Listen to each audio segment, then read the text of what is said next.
القدس، وہ مقدس شہر جسے مسلمان، عیسائی اور یہودی تینوں مقدس سمجھتے ہیں۔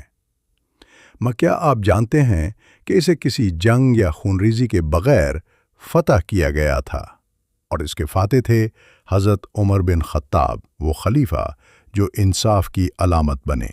قدس کی اہمیت۔ بیت المقدس وہ جگہ ہے جہاں سے حضرت محمد نے معراج کا سفر کیا، جہاں حضرت عیسیٰ کی ولادت اور تبلیغ ہوئی، جہاں انبیاء کی قبریں موجود ہیں۔ یہ شہر بازنطینی رومی عیسائیوں کے قبضے میں تھا، اور مسلمانوں نے اس کی فتح کو روحانی مشن سمجھا، نہ کہ صرف سیاسی۔ محاصرہ اور فتح۔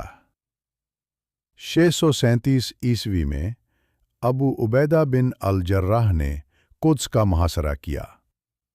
عیسائیوں نے شرط رکھی، ہم صرف تب شہر کی چابیاں دیں گے اگر خود خلیفہ عمر آئیں گے۔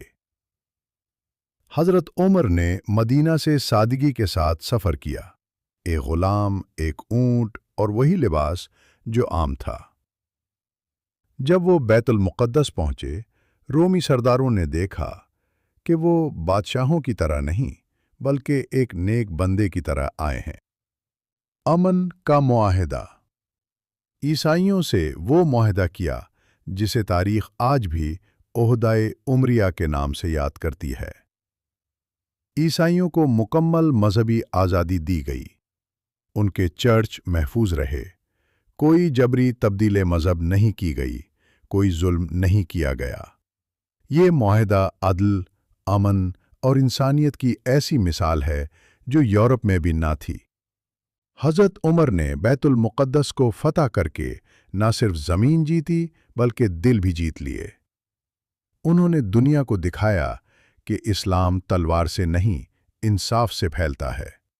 آج جب دنیا مذہبی نفرت سے بھری ہے، قدس کی فتح ہمیں سکھاتی ہے کہ اصل طاقت رحم اور عدل میں ہے۔